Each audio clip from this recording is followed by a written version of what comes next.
Město Brandýs nad Labem, Stará Boleslav, vás srdečně zve na jubilejní 10. ročník uměleckého festivalu Polabský Montmartre. V sobotu 1. června se vám v inspirujícím prostředí zámecké zahrady představí přes 100 umělců, malířů, ilustrátorů, grafiků, fotografů, šperkařů či keramiků a mnoho dalších kreativců. Máme připravenou řadu dílen a workshopů pro děti i dospělé.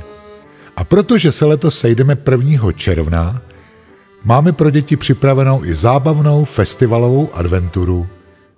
Svou premiéru bude mít největší filmový obraz všech dob z dílny umělecké skupiny Procesisté. Pro velký úspěch z minulého roku uvidíte opět naživo velkoformátovou malbu evropské hvězdy street artu Vladimíra Hirschera. Protože máme jubileum, hudební scéna ožije již v pátek v 19 hodin na nádvoří zámku koncertem Radky Fischerové v programu Podsta Edith Piaf. V sobotu se pak v areálu festivalu postupně prezentují písničkář David Šitavans, divadlo Elf s pohádkou pro nejmenší, kapely Gasoline Rainbow, Terne Čave a klasický postup. Jsme opět spojeni se zámeckými slavnostmi vína.